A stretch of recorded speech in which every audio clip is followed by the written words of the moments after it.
Welcome, everybody. We have, my name is Ashley. I am the Coach Success Manager here with CoachRx and OPEX, but also I am a CCP coach as well and an OPEX gym owner. My husband and I own OPEX Round Rock. So definitely boots on the ground with you guys, understanding coaching and what you guys are looking for in terms of like education and just wanting to connect with other like-minded people. We also have Janice and Candace on our call. Janice is our director of sales and operations. So she runs our day to day and all of our sales. So people who are looking to get into CCP and want to further their education, they reach out to her, book a call, and then we try and get them in um, and registered for CCP. And then Candace is our chief marketing officer. So all the pretty things that you see about CoachRx, that is Candace leading the way there to market um, all of our products. So we have CoachRx, LearnRx, and CCP. So if you guys want to say anything about yourselves there. No? Okay, cool. All right. Awesome. So you can go to the next slide, Janice. So we are very excited to start kicking off these community calls. And we want to just use it as a chance for all of us to step away from the day-to-day operations of coaching and just connect with fellow professionals who understand all of the challenges that you guys face, but also the joys of what we do. So we know there's a lot of challenges we face. There's a lot of good things that happen too. So, and at CoachRx and OPEX, we just believe that coaches need coaching too, not just in developing technical skills, but just building community, sharing experiences and growing together. So, and that's exactly what we're hoping that these calls are going to help facilitate. For today's topic, we're going to watch an AMA from James when he used to do all of those Ask Me Anything questions. And we're going to look at approaching the short-term client. So we know that this topic resonates with probably most of us. You probably have that client that walks into the gym and they're like, I've got 3 months to lose 30 pounds or 40 pounds or something unrealistic. And you're just like, okay, so we're going to address that today. We have structured this call just to begin with some educational content and then frame our discussion, followed by we'll do like an open Q&A at the end where we can all share experiences, challenges, maybe offer solutions for other coaches. So our goal today and for these community calls is that you leave with not only practical strategies that you can implement, but also just a sense that you're a part of a supportive community tackling similar challenges. So we want this to be supportive for everybody. We've heard you guys ask for that. So that's why we're starting. This is the first one too. So we're definitely interested in seeing how this grows and how we can start getting other people involved in like Atia wanting to lead something, or if there's other ambassadors or coaches who want to lead, we're open to any of those conversations and discussions and topics that you guys want to talk about. Um, but before we dive in today, I just want to remind everybody this is a space for open and honest conversation. So feel free to come off mute, interrupt, ask questions, raise your hand, and we'll make sure that we get questions answered. So like I mentioned, we're tackling a challenge that I'm sure nearly every coach on this call has faced at some point, and that's how to approach the short-term client. Like I mentioned, these are individuals who come to us with significant goals, but limited timeframes, creating some tension between expectation, but then also the psychological reality. So first, what we're going to do is we're going to watch this AMA video of James, see how he answers the question, and then we'll dive into some of the education points behind that. This AMA is a long question, so I'll try to make it quick, or as quick as possible. I'm in the core group of personal trainers in Bangkok, Thailand. Bangkok's biggest hub in Southeast Asia. We have many expats coming in short period of time. A few clients come in the studio and say, I want to get fitter, stronger, leaner, more mass, something along that line with this time frame, 1-3 months. My question is, how do I approach this kind of client? At the same time, make them engage in our training. What do I do is sit them down and tell them it would be impossible to reach their goal short amount of time, but during these 3 weeks and train them through. I guess, is there a better way of doing this? Obviously, an employee and pressure to get them interested and accountable. Well, a lot of things to take care of there. Not to sound pessimistic, but I'm not sure how you're really going to fix what you're asking inside of that. You essentially now know that, and you believe, whether we're right or wrong, that it will take someone, 3 years to achieve what they're saying they want to achieve, but you don't have the actual timeline, nor do they, to participate in that. So there's only one way around it. to apply what you can to fix that and help them, meaning that you may need to set up a strategy such that keeps them a part of your system in person and then when they leave. So you may have to come up with some strategies of, this is what you're actually going to do when you're in person with me now, and this is probably based upon my knowledge and prediction of how much adaptation you can have based on what we saw in your assessment. This is probably what you're going to get in this 3-month period. And I'd be more than happy to continue this relationship with you after this is what it looks like. So that's something that there's only one way I think you can close that gap. If you can't close that other side gap, you don't have a business process set up for it to keep them in the system, then you honestly just need to do the dance and just keep asking questions to me and sitting in CCP and talking back room about how shitty the whole system is to help these individuals. As I've told you, and you will hear it all the time in CCP, the whole fitness system is not set up for long-term planning for the coach or for the client, right? So everyone thinks that, not everyone, it's a generalized term, but 90% of everyone thinks that this is a fix for a whole ton of shit, right? So it's not wrong. There's a whole wrong intention inside of it. And you think you're going to get 9 out of 10 people come to your door and be like, oh man, I'm just interested in this. I want to make it a 2-decade plan. We're kidding ourselves, right? That's the reason why we made OPEX gyms and shine the beacon so clearly and set up systems so that when people come to our door, they already know what to expect inside. So in large part, 9.5 out of 10 of every time someone comes inside of an OPEX gym, they're not saying, I want to get this done in 3 months and how can you help me out? You know what I mean? So we're not getting that question why, but you can I'm not just signaling the position of OPEX gyms. I'm just saying the system needs to be set up to support what your expectations are, what you believe the best principles are inside of the program for people.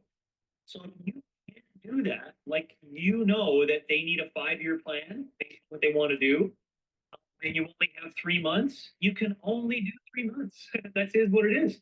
And if they become disinterested because you're not putting together the fast track program to get them that, then that's all you can do, man. I don't know how else to help you.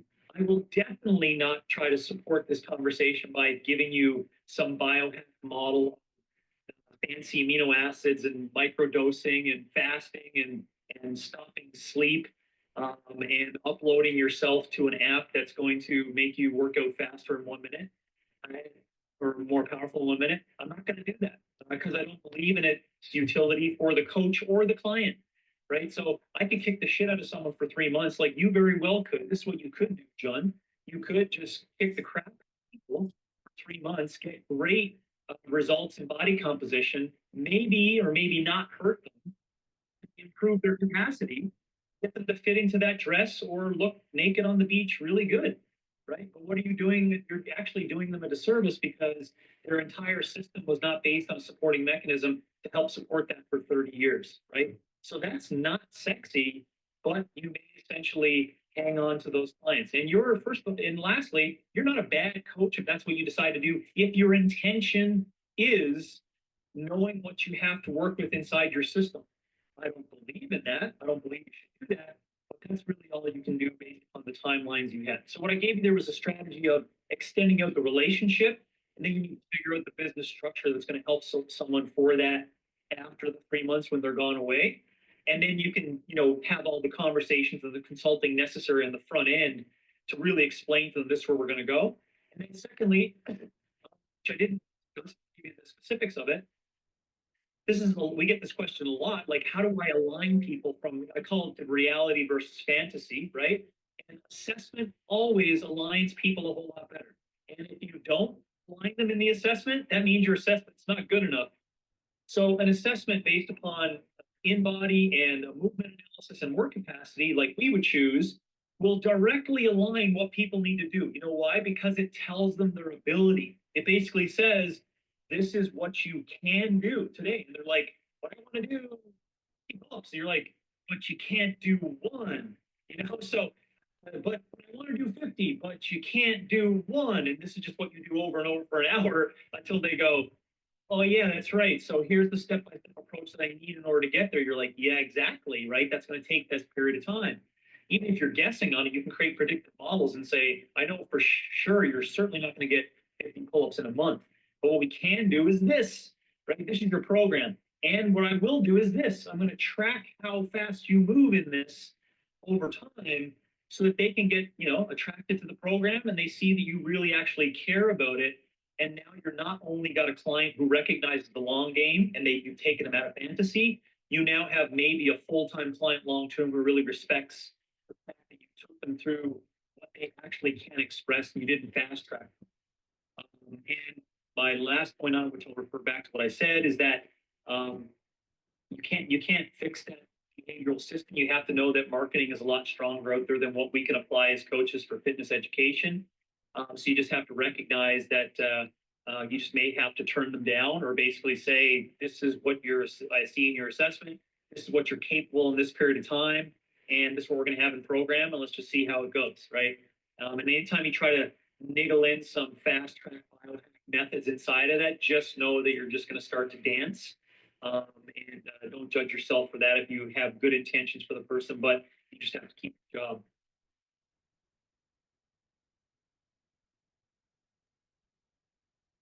All right, Janice, we can go to the next slide, please. This Amy is a long question, so I'll try to. Whoops. Sorry, guys. I don't know why it's okay. There we go. All right, so James obviously just mentioned that one of the significant challenges that we face as coaches is what he calls the reality versus that fantasy gap, especially when we are talking about that short-term client. And this just represents that disconnect between what clients expect to achieve in a short time frame and then what is physiologically possible. So these are those clients that want substantial body composition changes in weeks instead of months or years. They expect strength gains that typically require longer adaptation periods or higher skill development that we know takes time. So they just anticipate these fitness transformations that realistically need consistent effort over extended period of times. I think we also, as coaches, are starting to see that, and it's important to recognize that us as coaches who believe in that sustainable fitness are fighting against a constant barrage of marketing messages that promise these 30-day transformations, 6 weeks to six packs, and then unrealistic timelines. So our clients aren't necessarily being unreasonable. It's just they've simply been misinformed by the industry. And I think that's where we come in to really educate and help them understand that prioritizing selling quick fixes over sustainable results isn't always the best way. And we know that we want clients to be working out, moving for as long as possible. So I think what we need to consider is, how do we address the gap without actually alienating the client or compromising our professional integrity? Because we know what we believe in, we know what we think is best for that client, but we also don't want to completely disregard their needs and their wants. So let's move to the next slide and we'll dive into OPEX principles and just kind of show how we can bridge this divide.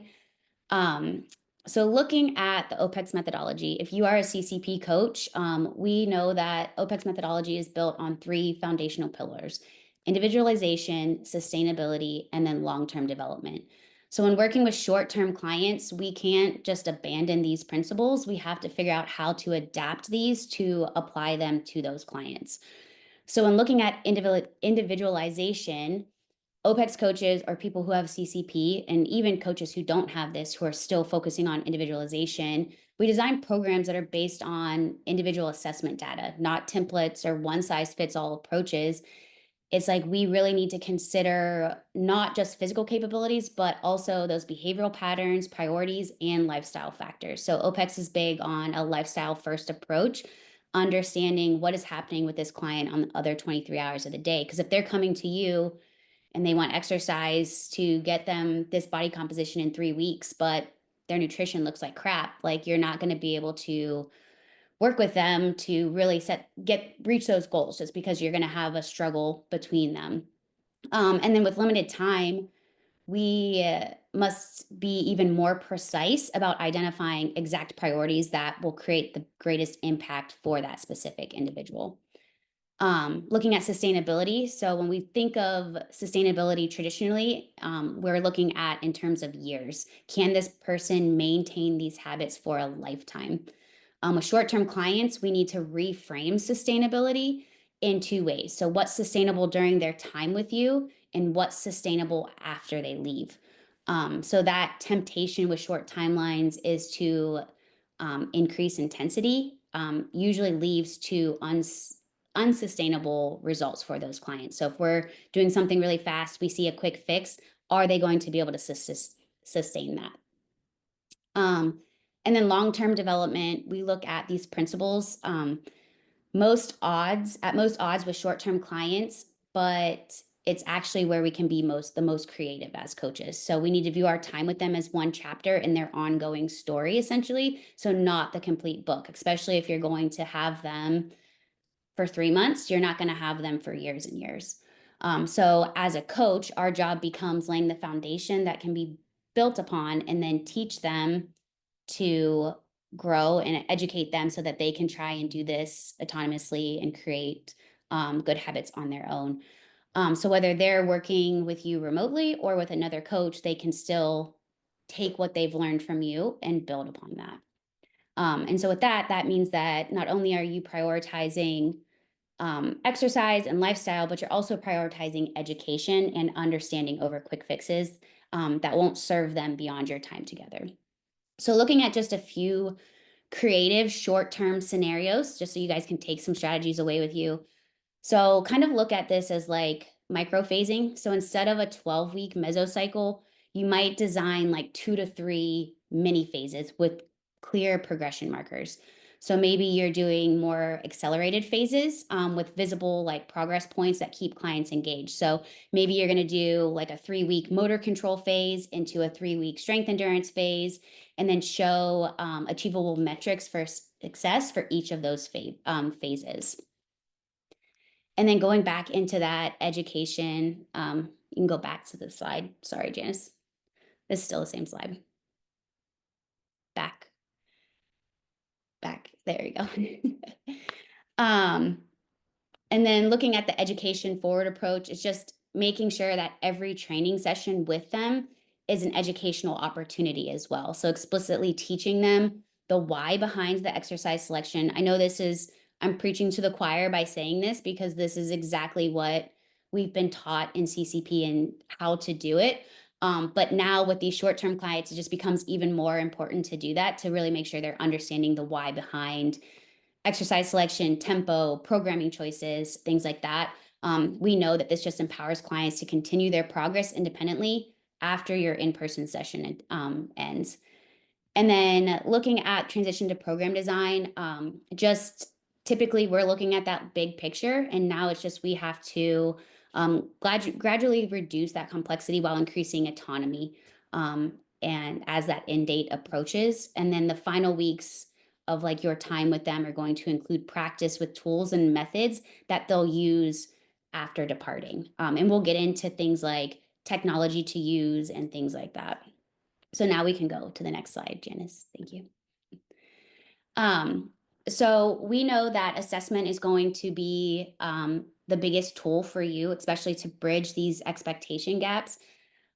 So with short-term clients, this is going to be even more powerful. Like James mentioned, it's like you really need to use it as that reality alignment tool, and to really help them understand this is your true starting point. So when they're coming to you saying, I want to do 15 pull-ups, and he's like, you can't even do one, we have to really educate them on what their true starting point is. So typically we're just assessing and gathering objective data that informs program design, measuring body comp, their movement, and looking at lifestyle factors as well.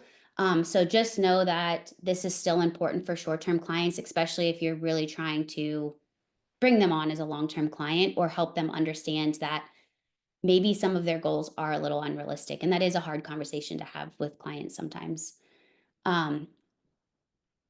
So then using your assessment results is just, you don't necessarily just want to tell your clients what they can't do.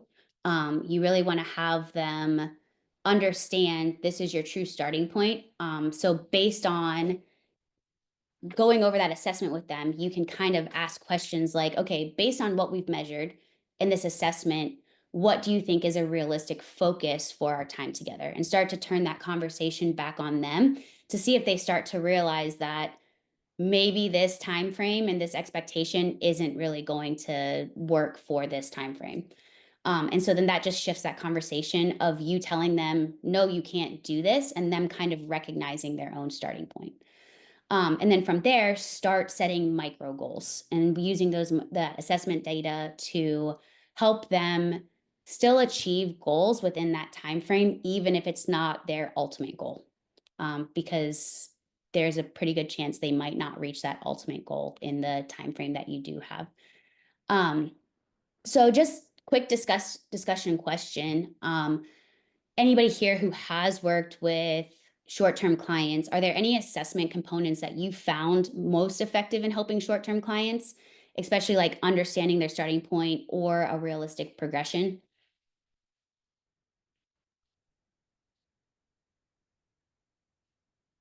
Oh, you, Brandon, I saw you come off mute.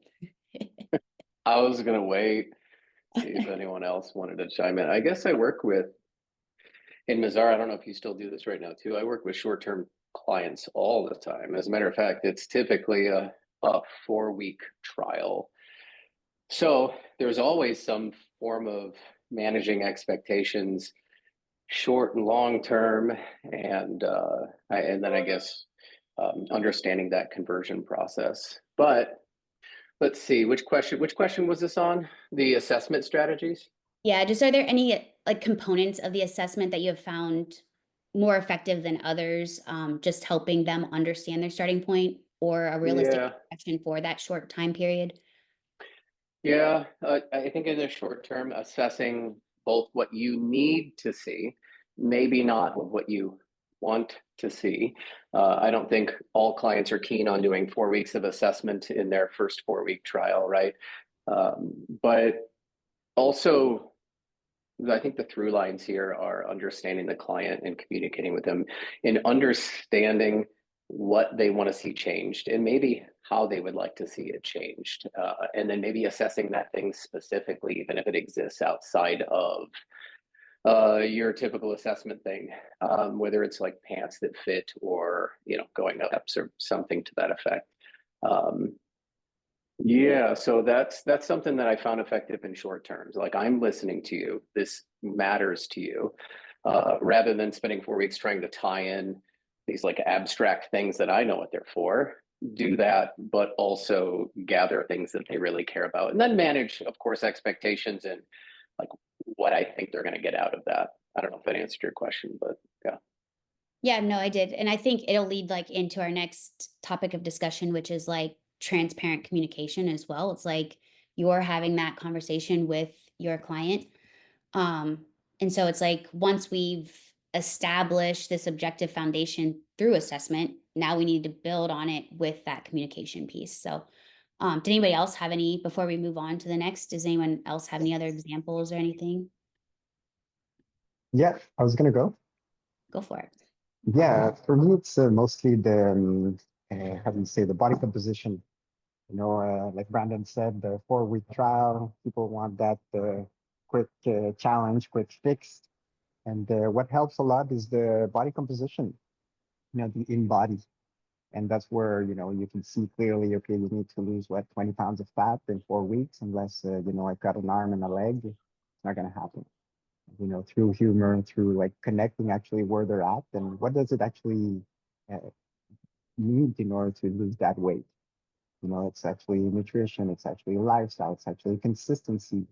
And what I see is that either they click, they understand, or they were just there for the, how do you say, the promotion. It's a 4-week promotion, $300. Come in, you have the assessment, nutrition, and individual designs. And people think that with that, their solutions are going to be all solved, all the problems are going to be solved.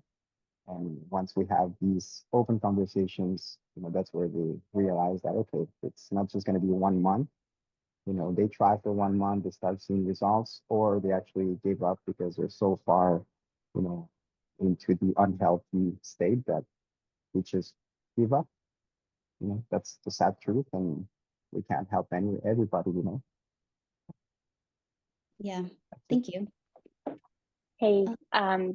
I was just going to chime in and say, for me, it's usually, at least lately, it's been focusing on the parameters of like flexibility and core stability that kind of help me to determine like where we're going to spend that initial 4 weeks, and how that person is going to begin. And they usually almost realize it themselves when you put them through the actual mobility, flexibility portions of the assessment. I feel like they recognize it right away, like, oh my gosh, I have a lot of work to do in this particular area. And they almost kind of pick for themselves what they think that is important to work on. And that kind of tends to be the focal point for, even if I just have them for 4 weeks, it's like, okay, we're going to focus on mobility and flexibility for the next 4 weeks. And then typically after they start having improvements in those small areas, they usually want to continue and kind of progress on from there, wherever they're at.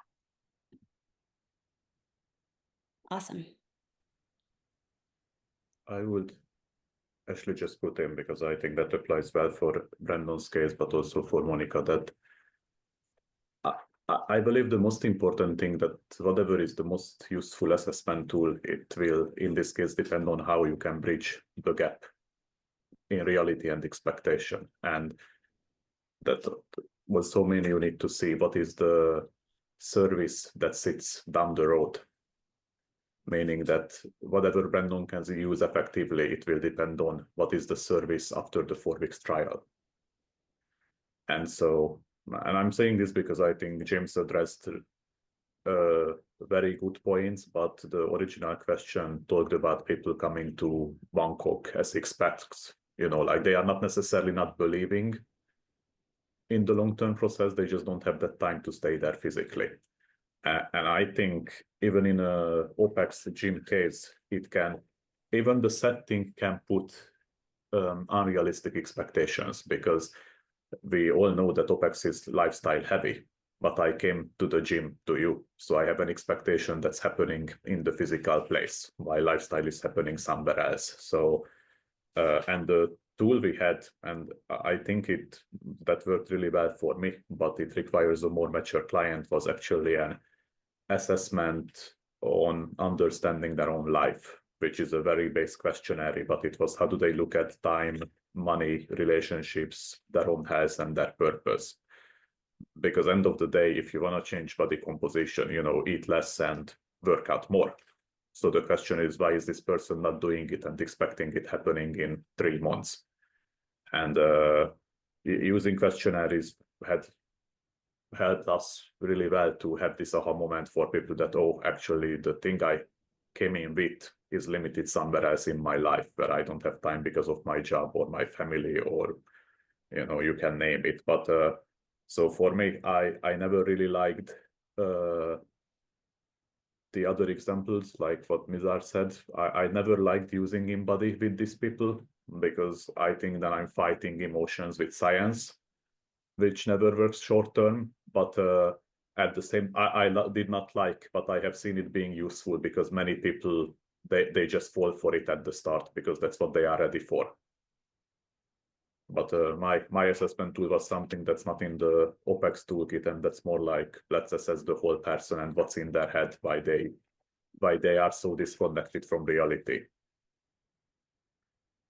I think that ties into a lot of that lifestyle first approach though as well, just because when we look at, like I always tell my clients too, like we have all these other measures of success. It's not always scale related. So it could be I'm sleeping better. So in those 4 weeks, I've cleaned up sleep hygiene, or I've cleaned up other things. So there's other things like I feel better. Maybe I have better digestion. So I think there's a lot of other measures of success. And I think you're proving that too, Atia, is just that InBody's not a tell-all be-all. Like I tell that to my clients too. Don't always focus on the scale.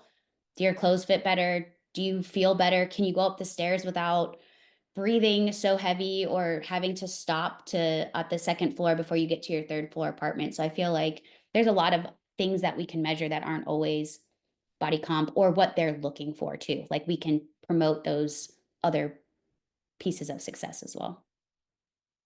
So, all right. So I'm gonna, oh, sorry, go ahead. Yeah, I want to contribute with maybe a different point of view. Really for me, what I can do in a short term is really,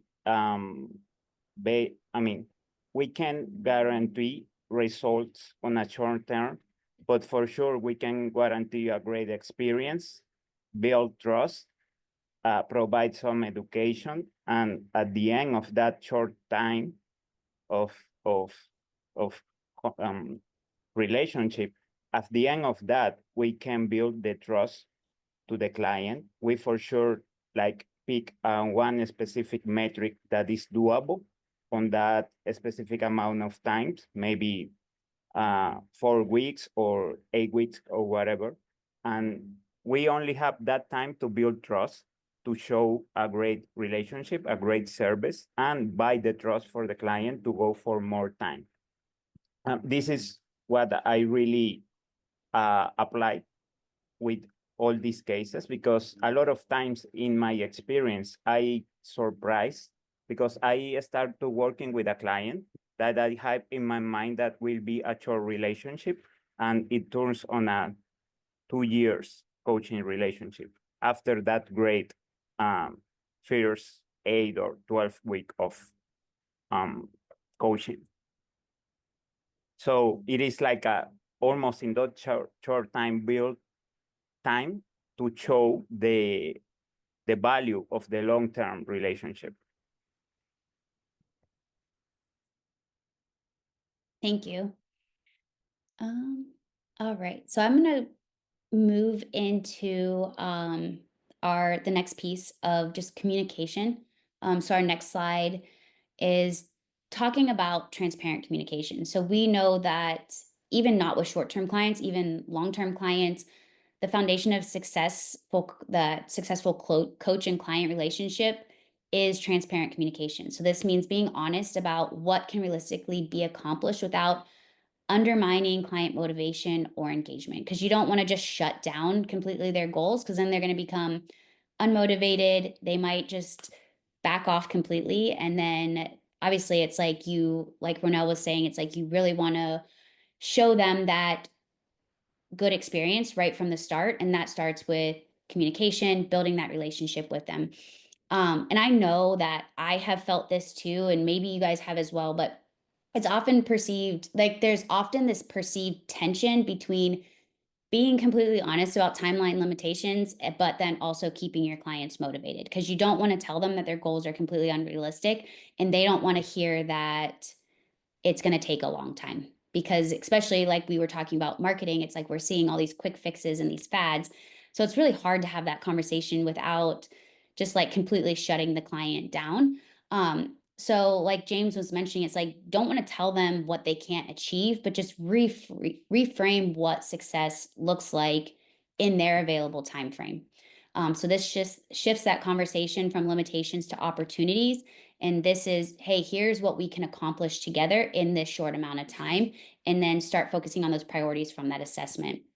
So instead of saying, no, you can't lose 30 pounds in 8 weeks, say in 8 weeks, we can establish sustainable habits, improve movement patterns, and likely achieve X amount of pounds of fat loss while preserving muscle. So if you reframe the conversation and just kind of explain like, hey, here's what we can achieve, rather than just saying, no, absolutely not, we can't do that. So for you guys, like, how would you handle conversation, or how have you handled conversation when a client's timeline and goals don't align? So like, what example, do you have any specific language or examples that have worked well?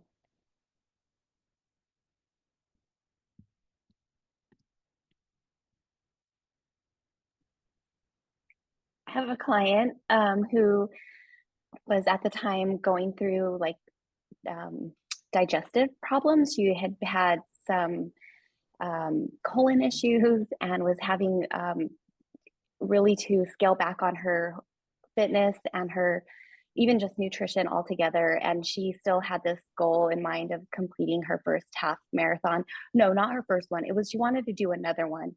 She had done one in the past a long time ago, but she wanted to do another one, and she wanted to do it within this year. And I really just had to kind of talk to her about adjusting her goals to be a little bit more realistic, because she couldn't really train for something like that. Even in her mind, she thought she could. We had to kind of focus on what she could do, and that was something as like simple as just focusing on getting in whole foods that she can eat and meet her caloric requirements for the day. It was, like scaling back to finding, ways to focus on improving her overall just lifestyle, her sleep, her daily movement, and just trying to focus on meeting all of those kind of lifestyle habits before trying to have a concrete physical goal for some, like something like a half marathon.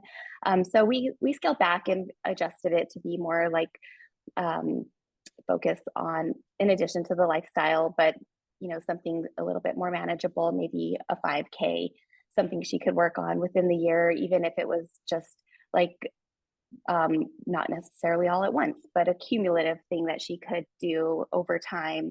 I don't know. I feel like I'm rambling on with this particular person, but she really did have to adjust, and it was kind of hard. I think we had a little bit of a struggle between us because she was very insistent on, no, I can do this, and I was like, but you're not even like able to eat more than 600 calories a day, so you don't have the physical,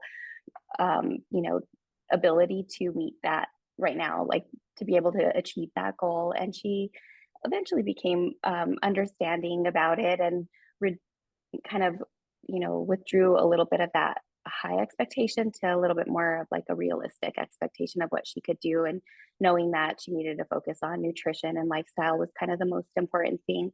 Really didn't matter if she could complete that half marathon within the year. It was just more about the little things. Thank you. Emil put in the chat, and I love this too, is that he thinks that short-term clients building autonomy is one of those top priorities. So if they're working with him for a couple months, it's vital that he focuses on building autonomy as a top priority, especially in the short term. So his hope is that they don't just view the process as them being passive, and that he's the only one in charge. So, and I think that's a big part of that education piece of educating your clients, even if they're short term, so they understand the why behind it. So then they can start to build that autonomy in exercise and lifestyle and just understand why these things are important. Yeah. So I'm going to go ahead just for time. Oh, sorry. Go ahead, Brandon. Oh, I mean, you can keep moving on for time. I have no shit to say, but like, yeah, just to touch on that, like, if somebody's not aligning, I'll just tell them straight up, like you said, in transparency, like, hey, these things aren't aligning for me in my experience of what I've seen, but I want to hear where you're coming from. Like, it always goes back to them for me, like, work my way back to their beliefs and we find compromise. Like, where did that number come from? What is that based on? Are you open for a different perspective? It's the art of the conversation. And then if they have a method they want to get there that I don't agree with, cool. What do you like? What do you like about that? Here's what I think will happen. What do you think is going to happen? And can we actually navigate there safely? If they want to do keto and it's not going to kill them, but they're really adamant about it, it's like the Grand Canyon. Like, I can explain the Grand Canyon to you, talk about it, but until you actually get there and experience it, you won't actually know that. And I can guide them there a little safely. And then that note on like short term, if this conversation is around short term to long term clients, like resonating with them, super important, and listening to them. If I want somebody long term, it's like it's love, right? It starts with the infatuation and the attraction that deepens over time. I'm not going to start off and be like, all right, autonomy, right? Although we're dating, I'm going to mention that that's important down the line. But for right now, what's sexy, right? What's sexy? It's early love, it's dopamine, it's adrenaline, it's cortisol. Over time, that stabilizes. But I need them here long enough so that they actually get to that point. So, anyways, interesting stuff. Yeah, no, great point. Anyone else?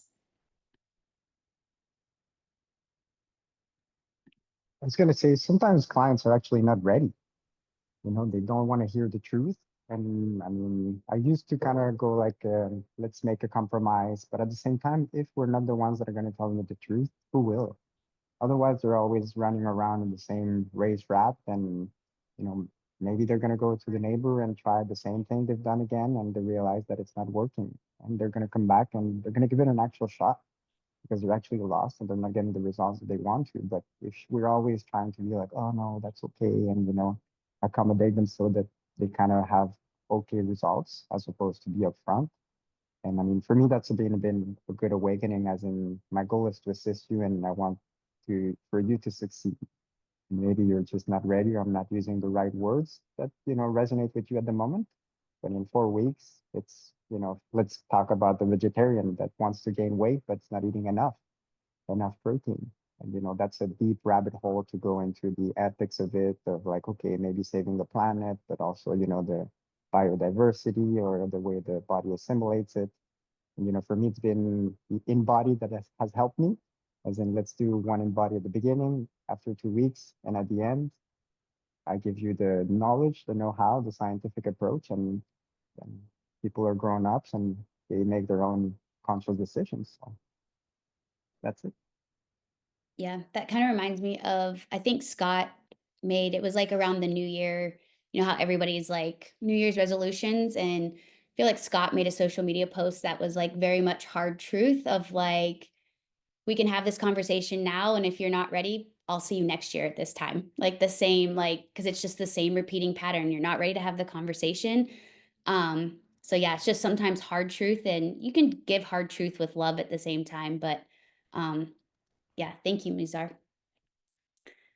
So I'm going to move into James's two-phase strategy. So how to navigate short-term clients in that in-person phase, and then how can we try to transition them into that remote.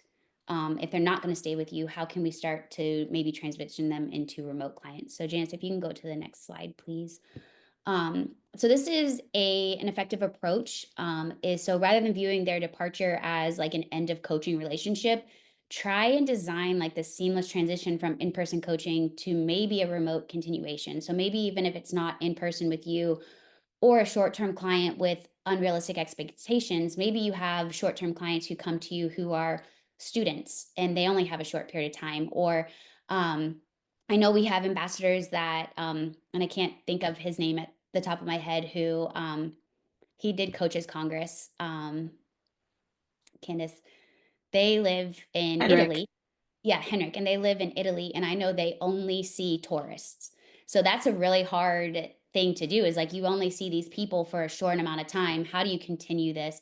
So it's like try and continue this relationship into a potential remote continuation. So just like Ronell was saying, is like really maximize that relationship in like in that in-person time. So this is your opportunity to establish foundation. Anything that requires hands-on coaching and like direct supervision from you, this is that time to maximize that. Now, when you have them in person, this is where you prioritize movement patterns, skill development, and that educational piece. And then just think of this as like you're building that infrastructure that will support their continued progress after they leave. And then once we get into phase 2, so maybe they can't stay, but they do want to stay on with you. They're understanding the value. They want to stay on as a remote coach. That remote phase like helps you maintain momentum while accounting for potential changes. So now you got to look at, do they have access to equipment? Do they have a weird schedule? How are they going to get support from you or somebody else? And so these are things that should be explicitly discussed and planned from the beginning so that they understand what to expect as this remote coaching happens. And then, so then they're just not, because I know sometimes it can be, if I'm working with in-person clients, sometimes I feel like sometimes remote clients might feel like if you haven't built that relationship, they're just an afterthought because they're not face-to-face with you. So we really want to make sure we're keeping relationships strong with remote clients as we are with in-person clients. So I think for implementation strategies for that is just help plan and help prepare clients early for this transition. Like Emil said, gradually increase their autonomy throughout the in-person phase so that they start to understand, hey, I am going to have to do this by myself. I'm not going to have somebody watching me all the time. in those middle weeks start to encourage more self-assessment and decision making? Do they understand, oh, I feel my form going off because I took the load up here, so maybe I need to back load off where I was completing form with precision or good movement patterns. And then in final weeks that you have them with them, start to simulate some of that remote experience with them where you are available for some in-person course correction if they need it. And then this is where technology integration comes in. So establish remote coaching tools during that in-person phase. That's why, obviously, if you are here, you probably use CoachRx. And that's why we love CoachRx, because it's great for in-person clients. But then if you have somebody who is going to move to remote or they're going on vacation, they have the ability to still use the technology and you've already taught them how to use it. Teach clients how to effectively film movements, track metrics, and then how to communicate with you. What do you want to know when they're entering results? Do you want a whole novel on exercise A, or do you just need to know reps and weight that they completed for that? Do you need to know certain things? Like, what more do you need to know? And then just help them practice and you practice that asynchronous communication methods that they are going to rely on later. And then we'll get into like expectations and some boundaries to set around that too, because I know it's hard to be online all the time. You don't want to be like, you're a coach, you have family, you have a life. And so you don't want this remote to turn into I'm available 24/7 too. So has anybody here transitioned anybody from short term to a remote coaching? Like they came in just for a short amount of time, and then you were able to commit them to long term or remote?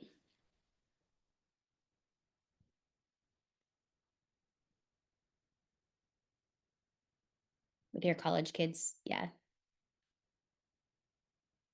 Do you find success, like with your college kids, do they tend to still be successful, like going back to campus? And just kind of out of curiosity, like still, Yeah.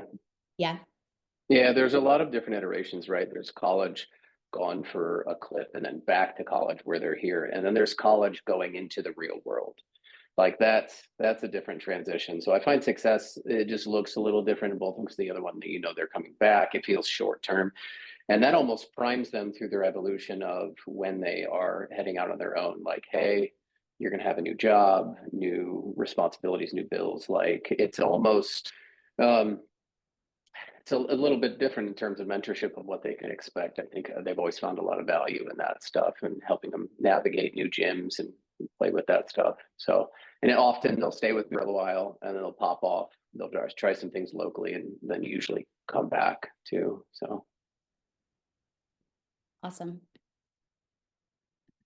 All right, so we can go to the next slide, Janice. And this is just going to be us focusing on sustainable foundations for these clients. This is going to be even more important just because if they aren't going to be with you for a long time, you have to really help them understand what is sustainable and what's not.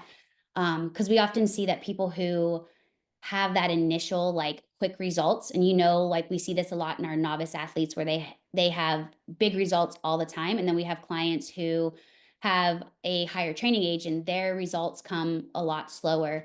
But then we also have people who do these quick fixes or very intense approaches and they see quick results, but then they know that eventually they fall off and it's not sustainable for them. So I think we have to really educate them on short-term results versus long-term success and just help them understand that extreme approaches often are hard to maintain. And then this just creates that temporary cycle of temporary success, then followed by regression, then temporary success again. So just instead of them always being stuck in that cycle, let's really try and educate them on sustainable approaches that, yes, they might produce slower results at first, but in the long term, they're really going to maximize those results and be able to maintain those results, which is what we want to see. And then we just know too, they're creating a much better lifestyle and a healthier version of themselves for as long as possible. And so let's see, I had some questions. So when time is limited, how do you determine like the appropriate training intensity that drives results that's not compromising long-term sustainability? So we know we're trying to meet some of these goals, or if we've created micro goals for these clients, how do you determine what intensity you're going to use in your approach to programming to drive results, but not compromise long-term sustainability?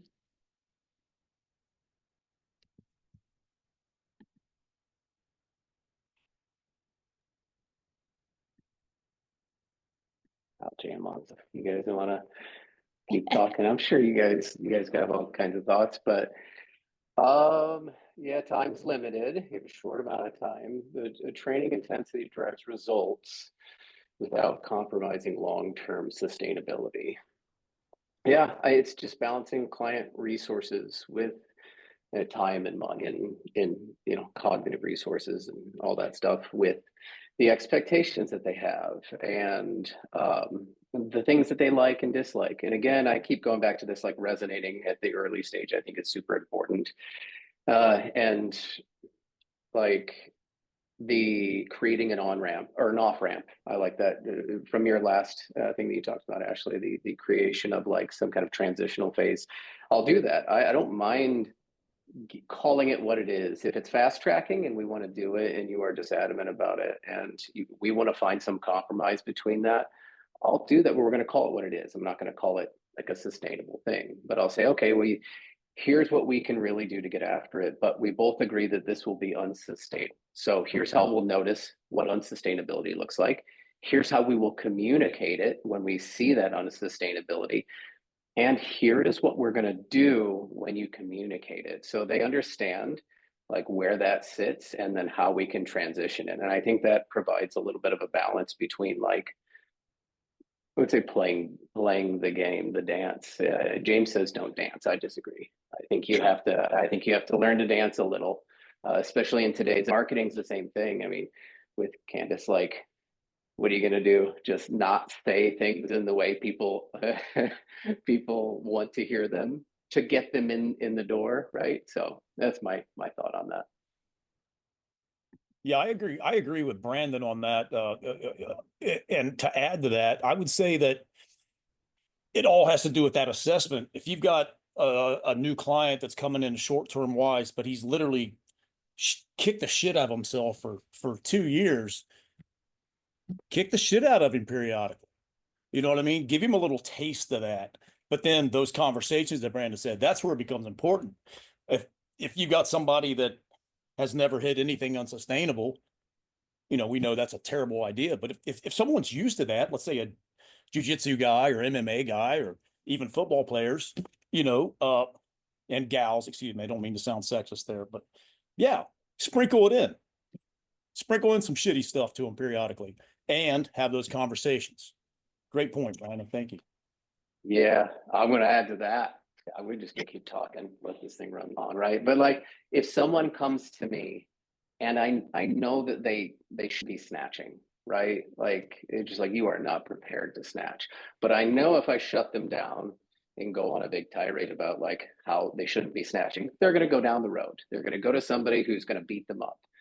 Now, what I can do is find some way to find balance. Maybe there's something that it's like close enough to snatching. Maybe it's not fully, maybe I'm controlling the load, but I'm doing it in a way that satisfies where they're at while still maintaining my own morals, saying like, hey, I don't really agree with this. We're going to do it. We're going to see how this plays out. But it gives them more time to create more conversations, to create more education and learning down the road, because I can just be like, no, you're stupid, go snatch down the road. Well, that's not a very good way to make change with an individual. So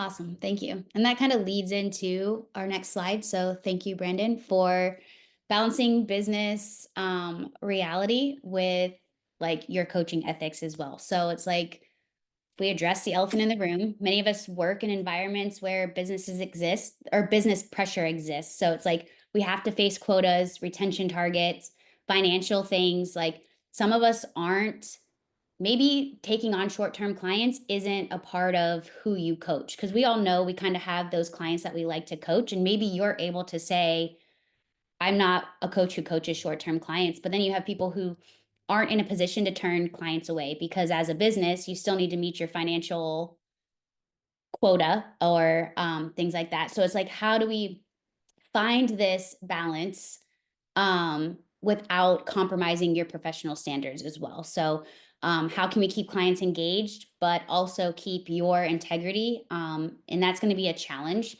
So I think like we just look at like the business ethic tension and like acknowledging that there is pressure and that business pressures are real and they affect our careers and they affect our livelihoods. And some of, especially if you own your own business and you rely on this money on all the time. So it's just, we understand that as business owners, there is this pressure. So it's just, we can't make them go away. But I think the goal isn't to eliminate this, but just align them with your professional integrity. So I think too, there's also that assumption that we have to choose between ethical coaching and business success. So, and I think that's false. I think most successful coaches over time are those who maintain their integrity. So like Brandon was saying is like, yeah, I don't necessarily agree with this, but I'm gonna let you have it. And then we're gonna talk about why maybe we shouldn't have done that, or maybe why we weren't quite capable to do that yet. So I think there's just a lot of tension there. But then also just understanding how to set your professional boundaries as well. So setting guidelines, what are your non-negotiables in your coaching career that you're not going to compromise based on the pressure around you, the pressure around marketing. Are you going to stay true to what you believe in? This might include timeline expectations, refusing different approaches, even if your client really wants it, or just maintaining specific assessment standards. So these boundaries are definitely going to just make it easier for you to handle these challenging situations. Communication, understanding that you can have a, what word I'm looking for right now, boundaries with your communication. So making sure that they understand like when they can communicate. And I think that goes back to like the remote coaching things. But just understanding like having that communication boundary as well. And then understanding the client education as a value add. So making sure that we're educating, like position yourself as an education approach, or I guess position your educational approach as a premium service. So as added value to what you're already offering as your service in terms of like exercise. So I think what I have found being an OPEX like CCP coach and owning a gym is that sometimes we get a lot of clients who come in, they think they're going to be short term or they're going to try it out because more of like sticker shock, I think, of the pricing of what you're offering. And then they start to realize, oh, I really like the value that is being provided here. And I love understanding the why behind my programming, especially when they thought they were going to be short term and then they end up staying long term because they really do understand the value. And I think this just helps reframe realistic expectations too, that your services are a premium rather than just lower their expectations. So just one of the questions that I had was, where do you draw the line between accommodating client desires and maintaining professional integrity? So I think that kind of goes back to what Brandon already said, but is there anybody else who is able to draw that line, or what have you done? Better case, actually, we are all able to draw that line. But I would say that, like, I think what you present now, for me, it goes back a bit to, be conflicting with the idea of doing these micro phases. Simply because I think the easiest way to draw that line is that you don't bend your will because the clients say they want it. Meaning that just because you have 3 months available, I will not try to squeeze my 12-month process into that 3 months. But it's like, okay, so this is what we can expect, that the first 3 months with me, it still looks like the same, quote unquote, for everyone. But I know you have to go through these steps so we can be successful long term. But I think what can be interesting, because all of us have a core service or the one we find the most valuable. You know, I think you can use CoachRx well if you are a CCP coach, but you can use CoachRx without CCP. Meaning that if someone comes to me and they are limited on time, I'm not sure they have to come to the gym. But can I give them value, which is focusing on lifestyle and gonna bear way more value for them? And then obviously this depends on the provider, that do you find it exciting or interesting or something you want to provide or not. But we don't necessarily have to force people into what's right there in front of us, but we can be a bit like, okay, how can I create actually a setting that works for me and you're gonna hugely benefit from it? And it's where it gets a bit shady or complicated, then again, you have to manage expectations, because likely the person is sitting there because they want to come to exercise. Why you recognize that, oh, actually, if you only have 6 weeks, I'm not sure me trying to teach you something here between these walls will be the most useful, but there are still many things we can work on together. And it's that could go back your question before that. That's why I never struggled to manage intensity, because I think those who come with limited on time based on limited or limiting beliefs, they are usually beginners. So we don't have to worry about what's the intensity we put. And if someone is limited on time, but they are actually advanced, then you can go away how Brandon goes, that it's like, okay, so that's not what I would necessarily do, but I'm willing to do it for you because we just can come to an agreement in this conversation.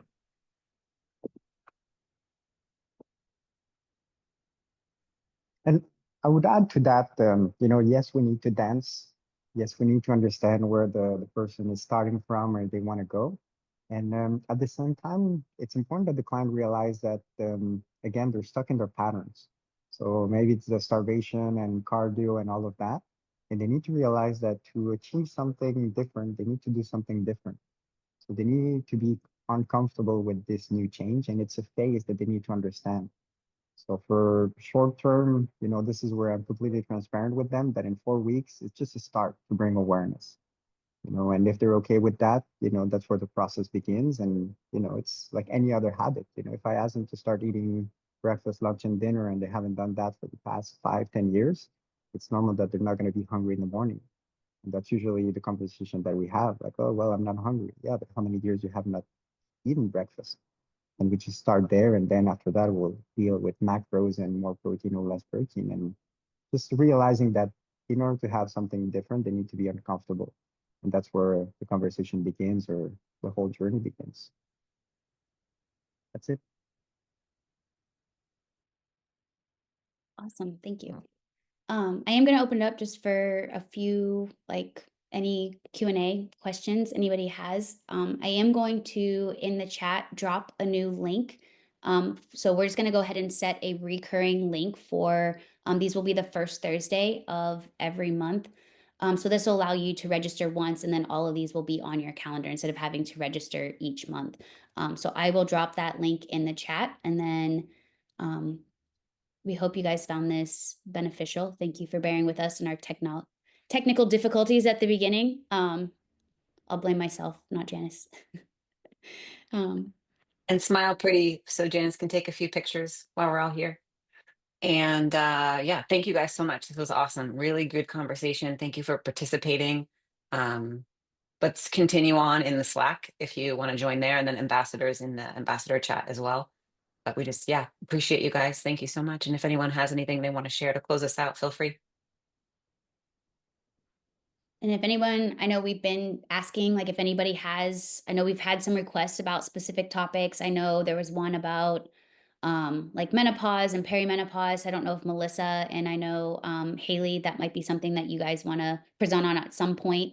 I think you guys would both be great resources for that. So if any coach or ambassador has some information that you guys do want to present on, shoot us a message, let us know. We're open to suggestions on having guests. You guys run this as well.